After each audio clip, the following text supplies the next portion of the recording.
Oi? Boa noite. Tudo bem com vocês? Eu acho que aqui todas me conhecem. Salinha com a Rocio. Acho que todas, né? Sim. Já conversei com pelo menos um pouquinho com todo mundo. E com quem eu não conversei podem vir conversar. Eu só tenho a cara um pouco meio fechada, mas eu sou legal. Eu sou legal. Então, eu queria começar contando um pouco da minha vida. Eu acho que um dos meus maiores testemunhos, né? Mas eu vou começar do comecinho para vocês saberem um pouquinho da minha história. Eu nasci num lar católico. Sou a terceira filha de 4, 2 meninos e 2 meninas. Eu fui a primeira menina. Então, meus irmãos sempre foram muito ciumentos, né? Meu pai. E brincavam que eu, né, me casaria só depois dos meus 30 anos.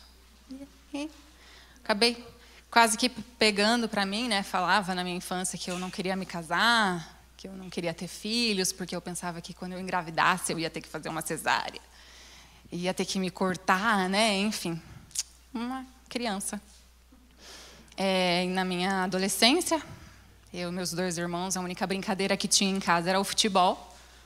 Falei, vou aprender. Deve ser fácil, né? Eles fazem isso. Mas não. Quando eu chegava na brincadeira, começava... Ah, pai, ela não... Ela sim, ela vai participar. E aprendi, gostei. Futebol fez parte da minha juventude. Eu continuava não querendo me casar e também não queria ter filhos. A minha irmã veio 8 anos depois de mim, então eu tive que cuidar dela, assim, por bastante tempo. A minha mãe tinha que fazer os afazeres de casa, eu acabava cuidando dela, judiava bastante. Enfim, era uma criança cuidando de outra, né? Mas, glória a Deus, hoje ela me respeita muito, né? Tem um amor, uma consideração, acho que justamente pelo cuidado. E uma das coisas que eu lembro também é que eu falava que não ia me casar, né? Eu queria ser independente. Enfim, eu ia... Inclusive, os meninos foram jogar bola esses dias no campo do Novo Mundo. E foi aonde eu passei boa parte da minha juventude treinando e jogando pelo Novo Mundo. Então foi bem bacana estar lá de novo. E o tempo foi passando e eu continuava, né, não querendo casar. E o meu irmão mais velho, ele é atleta de futebol, então passava pouco tempo em casa. E eu falava assim, gente, então se um dia eu for casar, não vai ser com um jogador de futebol. Acho que Deus olhava para mim e falava assim, ai, filha, sabe de nada. E, enfim, né, foi crescendo. Continuei independente, né, fazia minhas coisas e tudo mais. E aí acabei conhecendo meu digníssimo marido, Keirson, muito nova, não vamos abrir a idade, né? E nós nos conhecemos e começamos, né, ele foi falar com meu pai para a gente começar a namorar. Nós namoramos por um tempo, mas por conta da carreira dele, nós namoramos por muitos anos à distância. Então foram anos assim que na verdade a gente tinha mais uma amizade, né? Um relacionamento de amizade, porque ele estava em outros estados e depois outros países. E por conta da minha idade eu não podia transitar, né?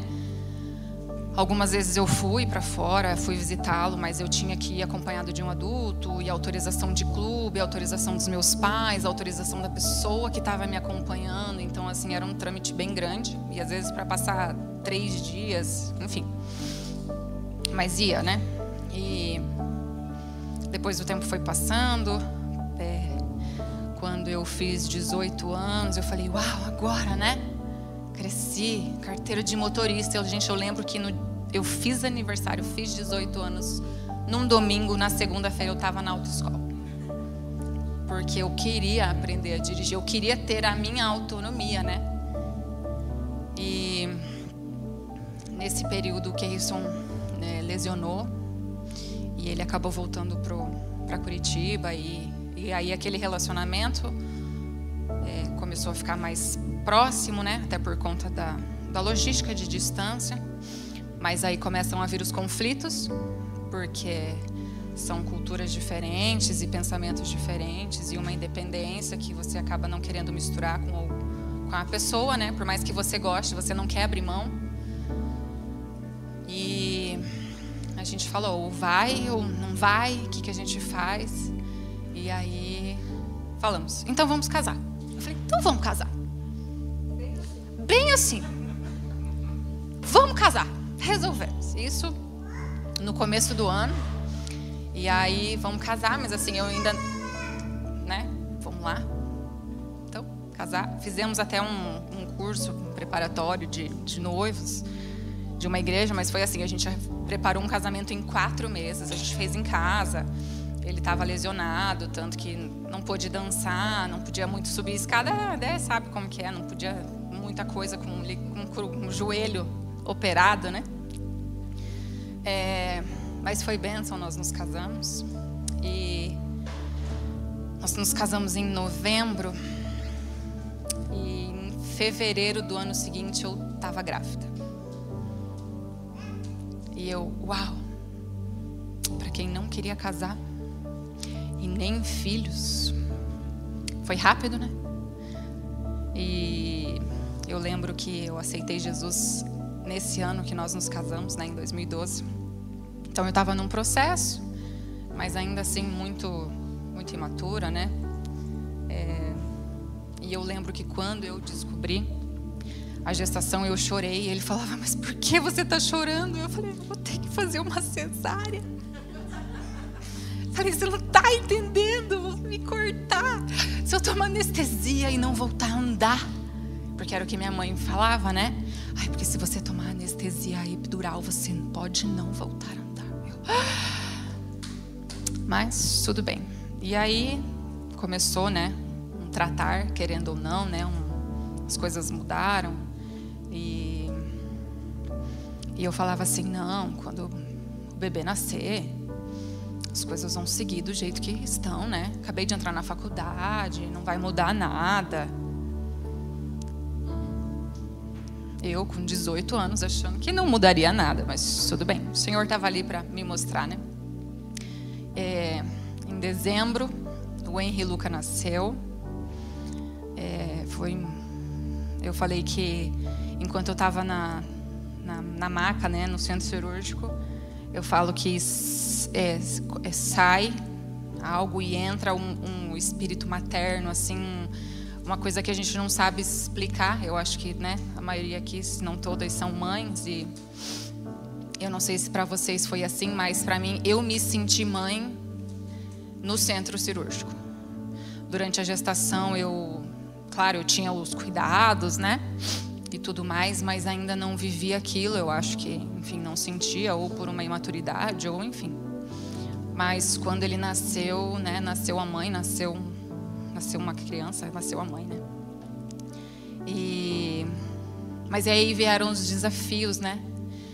E aquela coisa que eu falava que não, que o bebê não vai mudar a rotina. E, enfim, né? Algumas coisinhas a mais que a gente fala e depois paga pela língua, né? Mas em tudo, né, nós vimos que foi um cuidar de Deus, mesmo nos desafios. Eu fazia faculdade na época, ele tinha bastante dificuldade para dormir, ficou por muito tempo trocando a noite pelo dia. E glória a Deus, né? A gente seguiu, a gente foi amadurecendo na fé, né? A gente buscou, a gente aliançou. O Henry veio para trazer uma união no nosso casamento, porque aquela decisão do vamos casar foi um vamos casar, mas brigava, dormia sem falar com o outro, e desse jeito. Então, quando ele veio, trouxe esse amadurecimento, né, a busca da verdadeira aliança, do a gente entender o outro, entender que existe alguém que depende de você ali. E os desafios, né, da maternidade. Eu tinha 18 anos, o Keirson tinha 25, mas tinha a questão da profissão. Então ele passava 2, 3 dias da semana em casa, os outros dias ele passava fora, eu fazia faculdade. Meus pais me ajudaram muito, muitas noites eles dormiam em casa, porque como ele passava a madrugada acordado, minha mãe me ajudou muito. Mas em tudo isso eu vejo que foi um tratar de Deus, né? Do amadurecimento.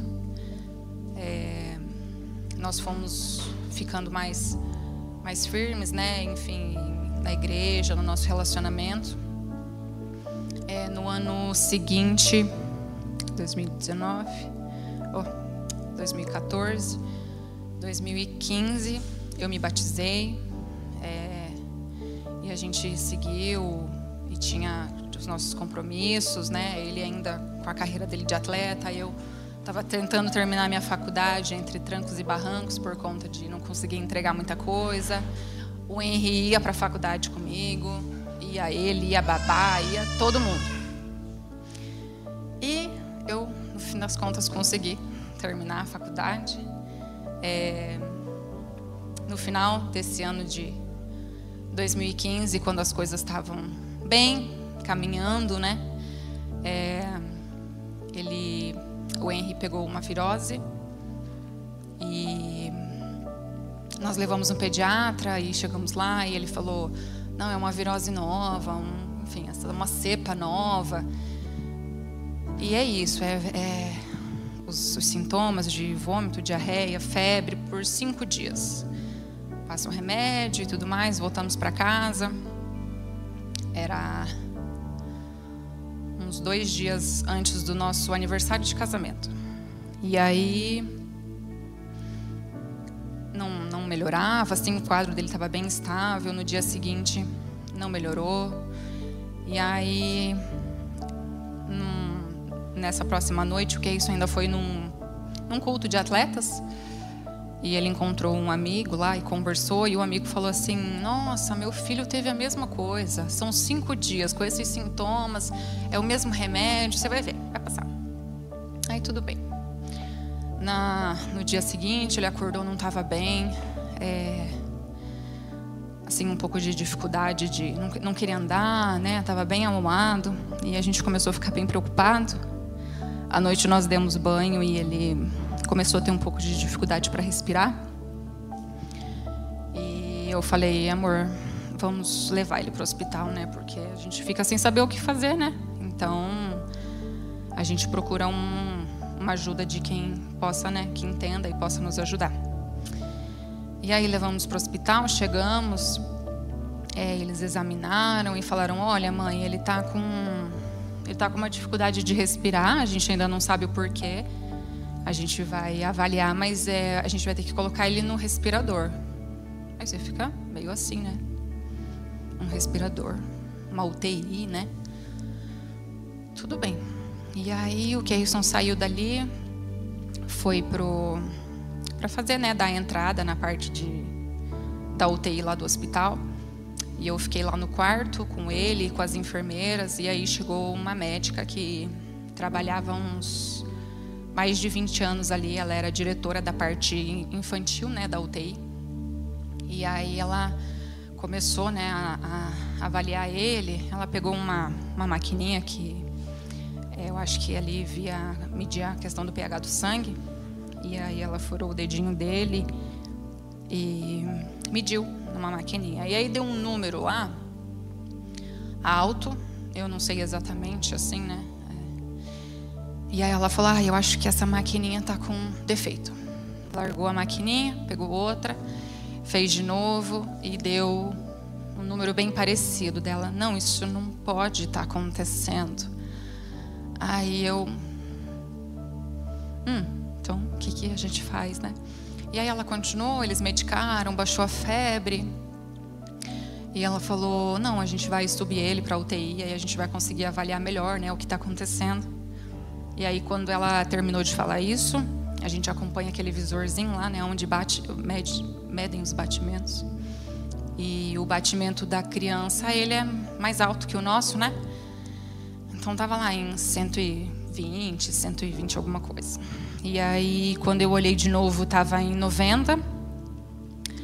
E ele olhava para mim e falava assim: bem, mamãe, bem. Eu falava: tá tudo bem, filho? Bem, mamãe, bem. Eu falei: então tá bom. E aí aquele batimento continuou caindo, foi para 80, 70, 60. E aí a médica, né, começou ali a mexer. Ela falou: mãezinha, agora você vai ter que nos dar licença. Se você puder aguardar ali fora. Eu: tá bom, tá bom. E aí saí da sala, sem bolsa, sem nada. E saí, fiquei aguardando ali. E o Keirson não vinha, né? E eu comecei a ficar preocupada com a demora. E aí passou uma moça, eu falei: moça, você me empresta o seu telefone, por favor? Porque meu filho está sendo atendido. E até eu explicar tudo para ela, e me tiraram da sala e tal. Eu falei: você só me empresta o seu telefone? Eu vou ligar a cobrar. Aí ela: não, tá bom, não tem problema. E aí eu liguei para ele, ele me atendeu. Eu falei: amor, eles pediram para que eu saísse da sala. Você pode descer aqui, porque eu não estou entendendo o que está acontecendo. E aí ele desceu. E ele desceu e nós ficamos sentados, era uma salinha assim, nós ficamos sentados numa escada que tinha, do outro lado assim, e sem saber. E aí de repente saiu uma enfermeira. Saiu, mas ela saiu meio rápido assim, parecia ir buscar alguma coisa, aí no fim voltou com alguma coisa na mão. E depois ela saiu de novo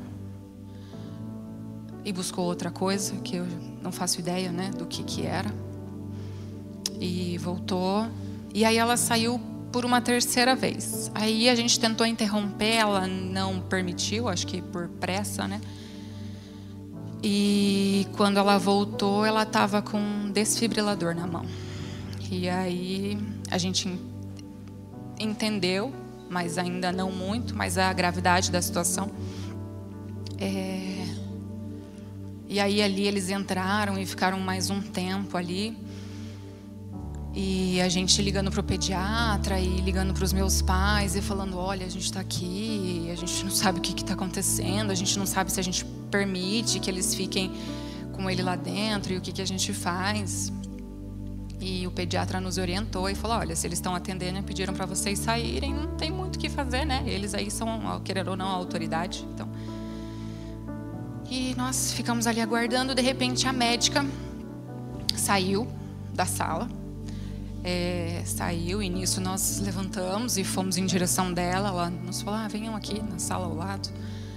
E aí ela começou a conversar. Ela explicou: então o Henry, ele teve uma virose, né? Enfim, aí, dando aqueles nomes, aqueles termos, né? E a gente: tá, então, e o que aconteceu?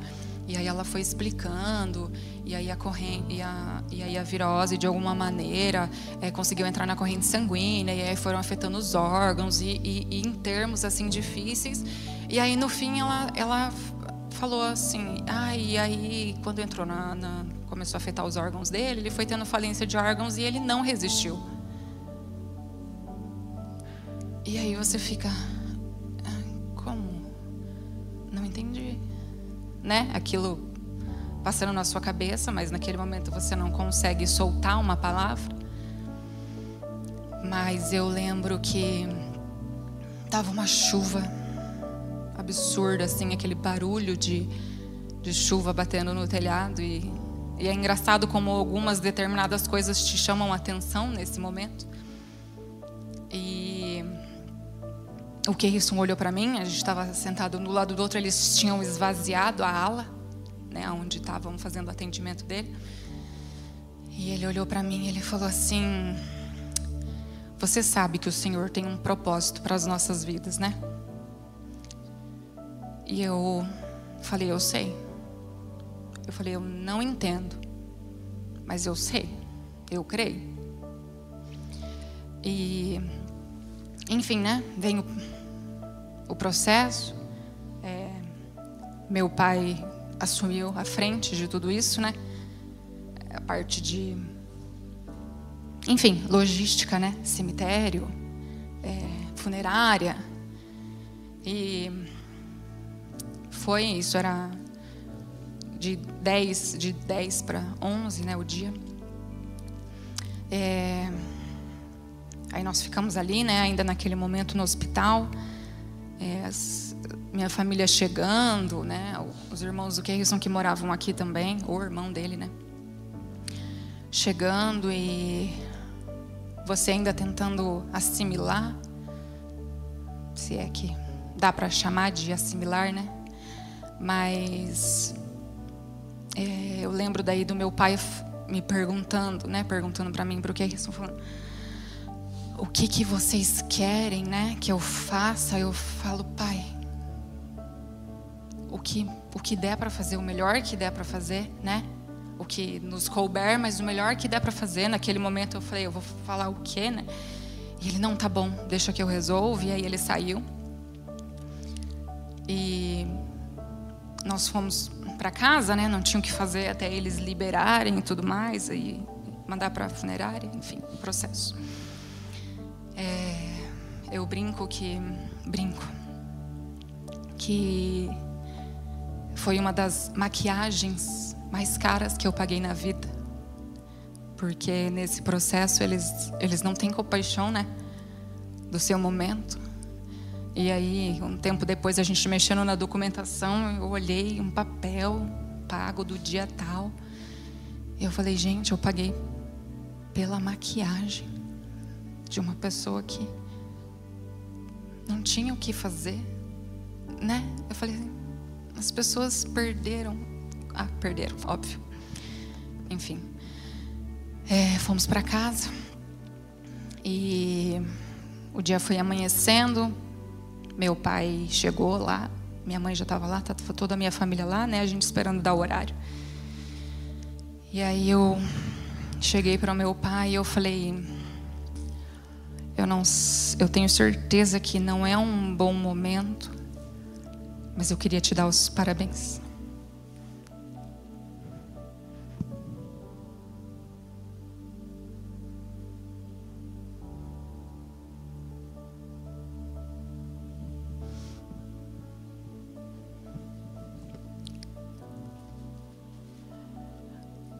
Porque ele faleceu no dia do aniversário do meu pai.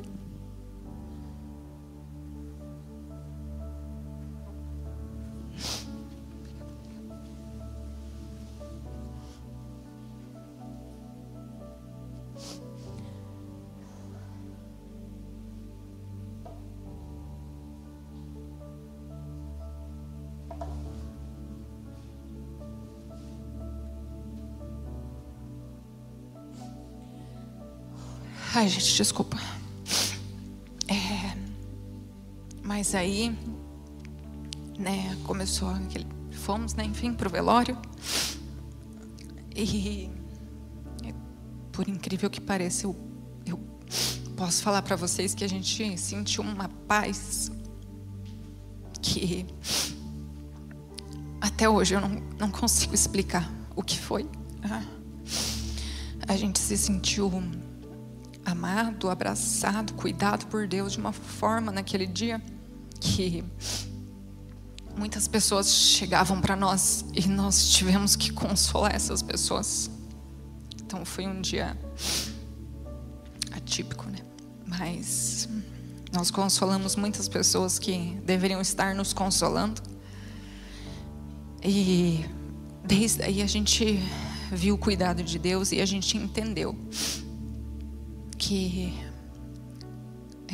a presença de Deus, ela é magnífica.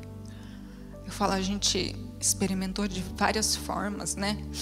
Quando a gente se converteu e quando a gente se batizou, foram momentos especiais, mas aquele dia foi o pior, mas também foi um dos melhores dias da minha vida, porque eu senti aquela paz que excede todo o entendimento. E foi incrível. E depois disso vem o processo, né? De você, né, viver o luto. A gente entendia que a gente precisava viver o processo, mas que a gente não podia parar nisso. E nós estabelecemos, falamos assim, nós vamos viver, nós vamos ter o nosso tempo de luto, mas a gente não vai viver um luto eterno. Nós não vamos. Não é isso que o Senhor tem para a nossa vida. Nós não vamos viver um luto eterno. E quando nós entendemos isso, nós estabelecemos um tempo, nada específico, mas a gente entendeu que a gente precisava caminhar com algumas coisas. Até porque o Keirson tinha a profissão dele, né? Nós acabamos aí nos mudando de Curitiba. Fomos para Londrina, fomos extremamente abraçados em Londrina. Tanto que é a cidade que tem meu coração. E de uma forma bem especial, Deus nos usou várias vezes. Várias, inúmeras vezes, eu não sei dizer quantas vezes. De pessoas, famílias, mães, pais, que viviam, que tinham perdido filhos e, enfim, parentes, né? E que não conseguiam sair do processo do luto. E a gente chegava, conversava. Nós fomos uma vez até num retiro que o Keirson foi. Ia para falar sobre a carreira dele. E quando ele chegou lá, ele não falou sobre a carreira dele. E fazia, eu acho que uns 40 dias, né? Do falecimento. E quando ele chegou lá, ele deu o testemunho e muitas pessoas foram alcançadas. Depois teve a oração. Ali a gente começou a entender um pouco do processo e do que Deus faria através da nossa vida, do nosso testemunho. E dali em diante foram várias pessoas. E as pessoas olhavam e falavam assim, mas o que vocês fazem? O que vocês têm? E a gente, né, passava um tempo, a gente ria, assim, ria, né, não da pessoa, mas a gente, internamente, a gente falava, é isso, tá dando certo, Deus tá fazendo. E a gente olhava e falava assim, só tem uma coisa que pode transformar, e é Deus. Eu não vou falar, você tem que fazer isso, fazer aquilo, seguir sua vida. Isso aí é o natural. Mas o que vai além é só Deus pode oferecer, só Ele pode tampar o buraco, só Ele vai fazer. E aí, numa dessas eu lembro também que uma senhora, numa igreja que a gente estava frequentando, aqui ainda em Curitiba, entre essas indas e vindas dos lugares onde o Keirson jogava. E aí, por algum motivo, eu estava do lado de fora da igreja, e aí ela veio conversar comigo e tal. E aí ela falando assim, porque a vida é muito difícil, porque fazem 23 anos, não lembro exatamente, 20 e alguns anos que eu perdi meu filho. Era o meu filho mais novo e hoje eu não tenho contato com o meu filho mais velho. E eu perguntei por quê dele, porque ele não entendeu. E aí depois eu fiquei no meu luto e eu vivo o meu luto até hoje. E ela tentando se justificar, e eu olhei para ela e eu falei, eu te entendo. E aí ela abriu aquele olho e falou assim, como assim? Eu falei, eu perdi meu filho. Mas você estava grávida? Eu falei, não. Ele tinha 1 ano e 11 meses. E ela, mas faz quanto tempo isso? Eu falei, na época eu não lembro, 1 ano. Aí ela, mas como você consegue sorrir? Aí eu falei, Deus transformou minha vida. E foi Ele que me trouxe aqui para falar com você agora. Porque você precisa deixar o seu luto. Você precisa viver. Ele não tem isso para você. E aí eu lembro que era uma senhora, assim, ela se debulhou de chorar. E assim, isso me dava forças, né? Porque renovava aquilo que eu tinha certeza que Deus usava nas nossas vidas. E Deus Ele foi trabalhando. A gente, aquela dor, né? Ela foi diminuindo. E eu falo hoje, a gente fica com a saudade, né? Graças a Deus por isso, porque a gente conseguiu transformar esse sentimento da dor.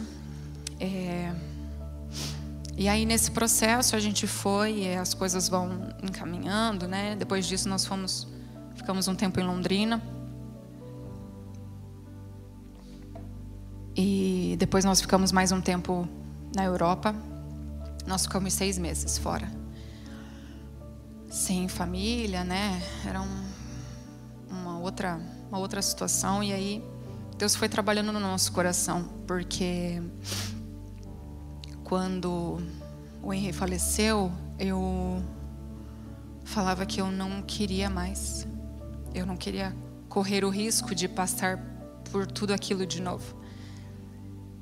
E eu falava para o Kerrison, mas eu lembro que eu nunca cheguei a falar assim: olha, Deus, eu não quero, porque eu tinha um temor, né? Não sou eu que tomo essa decisão.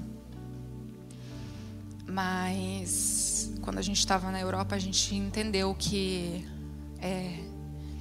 o filho, ele traz uma maturidade que nenhum outro processo na vida vai trazer. Eu falo que uma família, né? Eu acho que você nasce, você cresce e você casa. E quando você não tem filho, a impressão que eu tenho é que o ser humano, ele não evolui. Isso é uma visão minha. E aí a gente chegou nessa conclusão, até porque a gente entendia que a gente queria a presença de novo de uma criança, de uma rotina. A gente, né, entendia isso. Nós conversávamos sobre, mas a gente ainda não tinha falado. Então vamos tentar. E quando isso aconteceu, desse vamos tentar, eu travei. Porque eu queria, mas eu entendia que eu não poderia trazer uma carga de um acontecimento. Eu não queria uma transferência. Eu não queria que olhassem para o meu filho e falassem: ah, mas o outro. Não, eu não queria. Então, eu orei muito, nós oramos muito e falando: Senhor, nos dê essa direção, porque a gente não sabe como fazer, né? Eu tinha o temor, eu falava: Senhor, se isso acontecer de novo, eu não sei o que eu vou fazer. Porque eu falo assim que a morte, a gente tem a certeza dela, né? Que em algum momento. Mas quando isso veio meio que numa ordem errada, digamos assim, né? Mas a gente sentiu em todo o tempo o Senhor conosco. E foi o que nos deixou de pé. E nos deixa até hoje, né? Mas eu conto isso porque a perda do Henry foi um processo bem difícil, mas o gerar novamente me conflitava, porque eu tinha medo e eu não queria ter medo. Eu não queria gerar com medo. Eu não queria gerar com peso. E aí, né, eu fui esses dias agora meditando e orando. Eu falei: Senhor, o que falar, né? Como falar? E eu queria comentar com vocês sobre a história de Joquebede. Sabem quem é Joquebede? Quem foi? Eu perguntei hoje para o Kerrison quem era Joquebede. Ele: eu sei, ela é mãe de alguém. Eu sei. Eu falei: você sabe quem é Moisés? Aí ele: eu sei quem é Moisés. Por que você está me perguntando isso? Eu falei: porque Joquebede foi mãe de Moisés. E eu vou ler rapidinho para eu compartilhar com vocês. Êxodo 2, do 1 ao 3. O nascimento de Moisés. Um homem e uma mulher da tribo de Levi casaram. A mulher ficou grávida e deu à luz a um filho. Ela viu que o menino era bonito e então o escondeu durante 3 meses. Como não podia escondê-lo por mais tempo, ela pegou uma cesta de junco, tampou os buracos com betume e piche, pôs nela o menino e deixou a cesta entre os juncos, na beira do rio. Só até aí, para mim é suficiente. Joquebede, para mim, foi um processo que eu vivi, porque existia o decreto de morte para todos os meninos que nascessem na época. E ainda assim ela gerou. E eu me vi nesse processo porque na minha época não existia o decreto, mas existia um peso que eu não queria ter que carregar, mas eu tinha medo de carregar. E eu falava: Senhor, eu não quero, eu nego. O que eu carrego é vida e eu não vou aceitar, mas eu preciso que o Senhor me supra, me fortaleça e seja a minha base, porque senão eu não consigo. E então nós falamos assim: vamos tentar. No primeiro mês nós engravidamos. E aí, uau, e agora, né? O que eu faço? E aí a passagem continua mexendo, porque fala que quando nasceu ela viu que o menino era bonito, e então ela escondeu por 3 meses. Durante a gestação, eu lembro que nós esperamos até quase 12 semanas para contar. Ninguém sabia. Só eu e o Kerrison sabíamos, porque a gente precisava lidar com a gente primeiro. A gente não queria ninguém olhando e falando: olha, toma cuidado. Eu sei. Ai, mas e se? Eu sei. Mas não vai acontecer. E se for acontecer, não nos cabe. E eu falei, né, meditando no texto, eu falava assim: uau, ela escondeu por 3 meses. Eu também, né, guardei isso para nós até eu poder contar. A minha mãe, quando a gente brincava com ela, né, ela falava: não, ainda é muito cedo. E aí o Kerrison, bem calmo, bem Kerrison, obrigada, amiga, olhou e falou assim: mas escuta, é a gente que decide. Aí eu: ai, né? Isso tudo bem, mãe, marido. Enfim. E ali, ela, né, fala aqui na passagem que, como ela não podia mais escondê-lo por mais tempo, ela pegou uma cesta de junco, tampou os buracos com betume e piche. Isso saltou aos meus olhos, porque ela não só colocou numa cesta, ela tampou os buracos, ela cuidou, porque eu vejo que ela teve uma fé que ela sabia, porque senão ela poderia ter simplesmente colocado no cesto pronto. Não, ela cuidou, ela protegeu. O que lhe cabia, ela fez.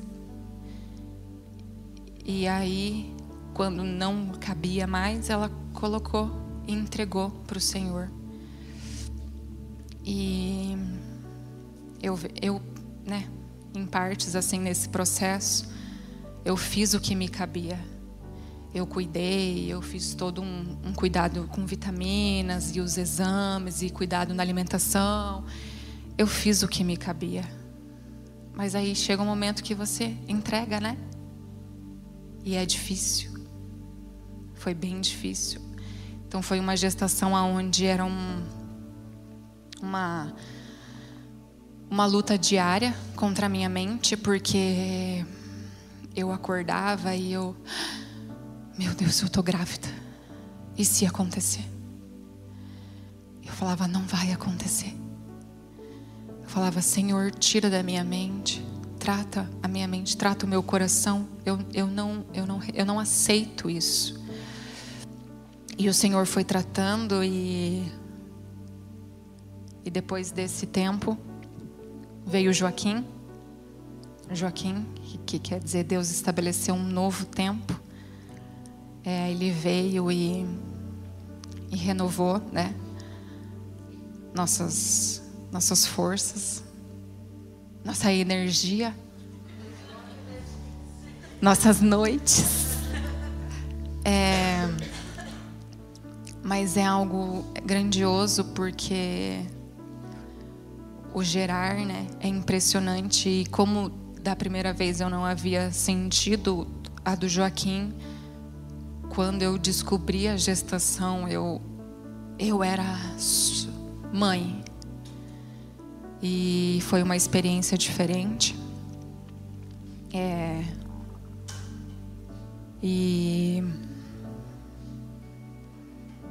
Deixa eu só ver se eu não esqueci de nada.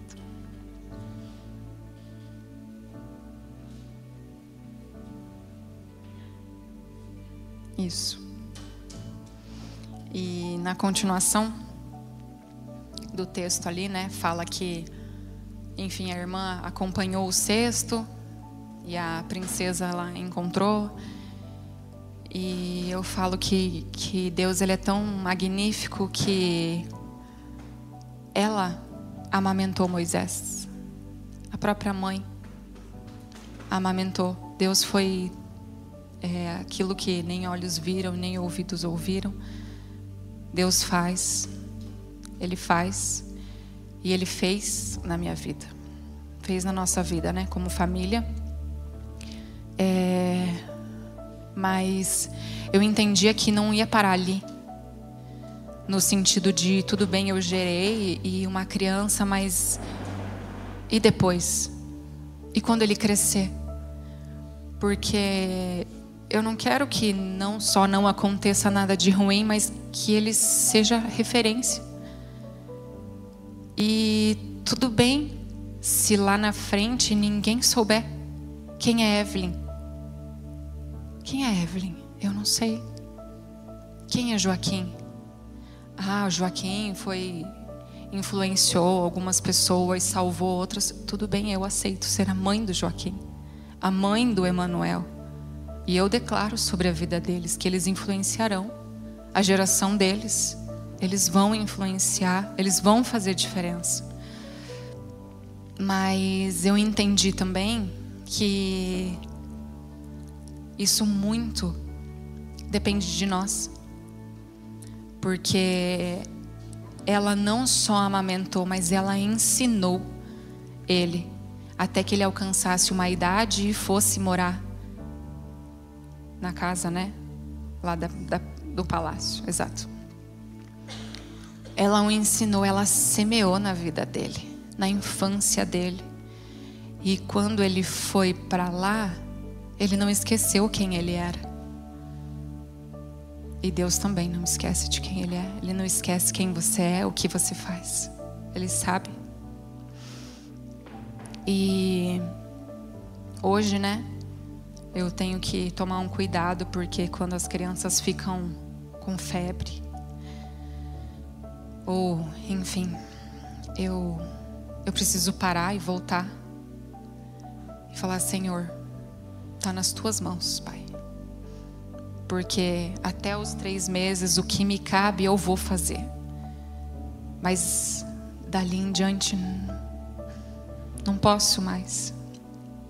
E é isso que eu queria compartilhar, no intuito de perguntar o que nós estamos fazendo pelos nossos filhos, para que lá na frente a gente pode não ser lembrada pelo nome, mas pelo legado que nós deixamos para eles. Porque hoje muitos brigam por herança, mas os legados estão sendo perdidos. E eu não quero que isso aconteça comigo. E não quero que aconteça com os meus filhos também. A gente acaba gastando tanto tempo com a internet e com tantas coisas, né? E eu paro para me perguntar quanto tempo a gente tem investido em ensinar os nossos filhos. Nós somos mães chatas. Eu sou uma mãe chata, porque meu filho olha alguma coisa estranha na rua, ele fala: olha, mãe, aquilo é doença, né? É doença, filho. E eu não vou deixar de semear, porque eu acredito que pior que uma morte física é eu lá na frente ver que os meus filhos estão vivos, mas estão mortos espiritualmente. Isso eu não quero. Eu vou lutar. Eu vou gastar meu tempo, eu vou investir meu tempo, eu vou, porque esse é um preço que eu não quero pagar. Enquanto depender de mim, eu vou fazer. E depois eu vou entregar na mão do Senhor o que me cabe. E o Senhor cuida de tudo. Ele cuidou de tudo até aqui. Se eu estou aqui hoje para poder dar esse testemunho, é porque Ele cuidou e cuida. Eu não tenho dúvida disso. Em todos os sentidos. São muitas situações que a gente passa na vida. Mas essa eu queria mesmo compartilhar, porque as famílias vêm sendo atacadas, né? E eu ainda perguntei para Fer, eu falei: Fer, eu posso ir fundo no meu testemunho? E eu orei, né? Eu falei: Senhor, eu falo tudo, porque é forte, enfim. E aí veio no meu espírito, eu falei: o diabo, ele não está pensando se ele vai fundo ou não. Ele está indo. E eu vou também, Senhor. Eu vou. E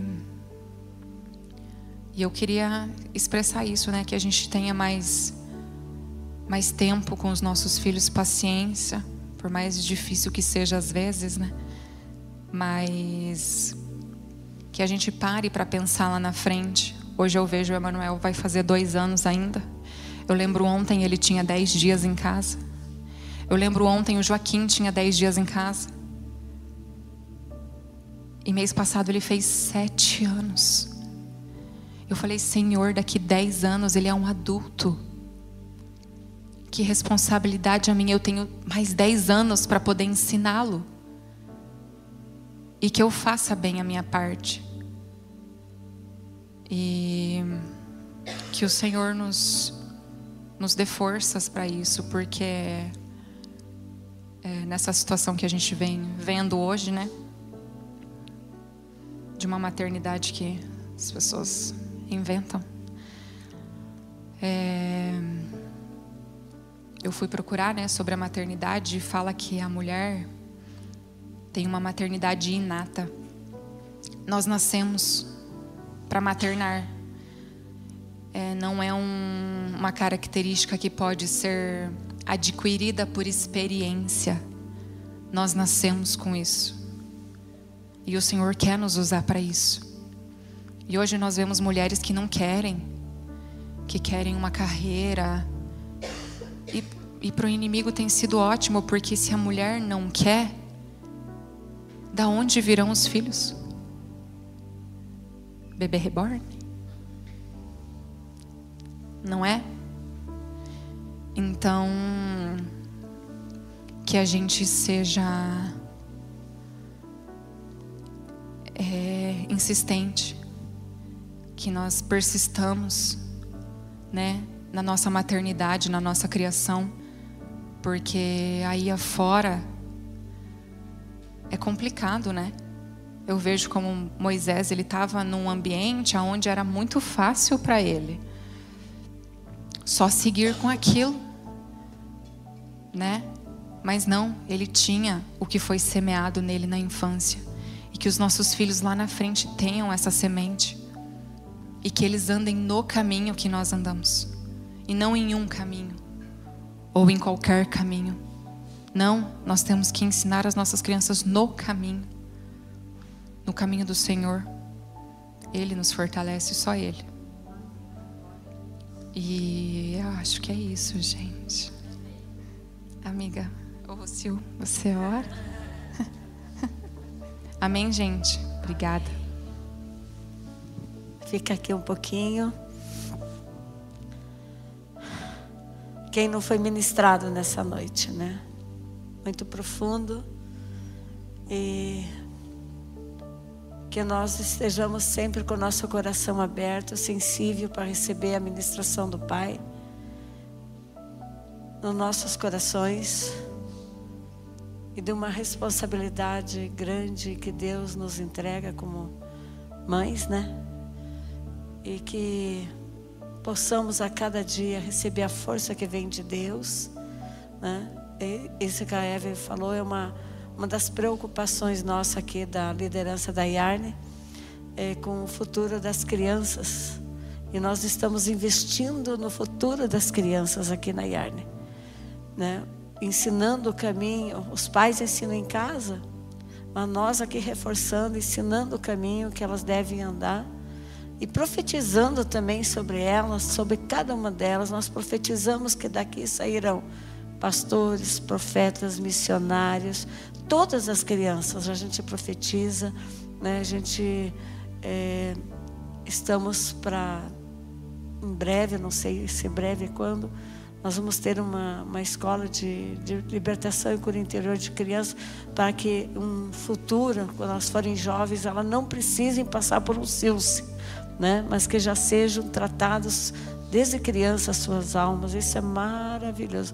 Vamos ficar em pé na sua presença. E eu vou pedir para a Evelyn orar por cada uma de vocês. Hoje a unção está com ela aqui, né? E que ela possa liberar sobre cada mãe que está aqui, aquelas que ainda não são mães, mas a maior parte aqui são.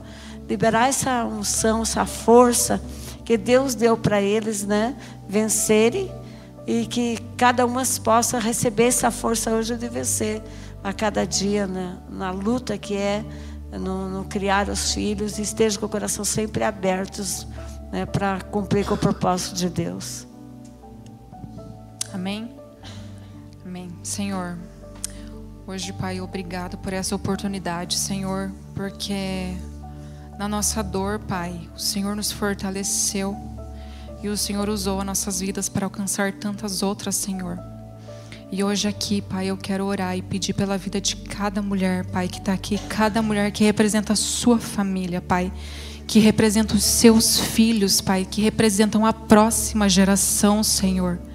Que sejamos mães, Senhor, referência, que sejamos mães intencionais, Pai, em ensinar o seu caminho, Pai, ensinar do teu reino, da tua verdade, Senhor, da tua vida, Pai. Que não percamos a atenção dos nossos filhos, Pai, que não gastemos tempo, Senhor, com coisas que não vão acrescentar, Pai. Que sejamos intencionais, que sejamos mãe, Pai. Que consigamos exercer, Pai, a função que o Senhor nos fez nascer com ela, Pai. O Senhor nos fez para maternar, nos fez para gerar filhos que mudarão a sua geração, Pai, e que levarão do teu reino e da tua verdade para muitos, Senhor. E que tudo bem se não formos conhecidas pelo nosso nome, Senhor, mas se formos conhecidas pela semente, pelo legado que deixarmos na vida dos nossos filhos e da nossa família, Senhor. É isso que eu oro e eu declaro sobre a vida de cada mulher que está aqui hoje, Senhor. Fortaleça, Senhor, dê condição, dê sabedoria e discernimento, Senhor, para que possamos maternar com excelência, Senhor, para que possamos maternar de acordo com o Teu reino, Pai, para a Tua honra, para a Tua glória, em todo sempre, Senhor. Em nome de Jesus que eu oro e agradeço, Pai. Amém.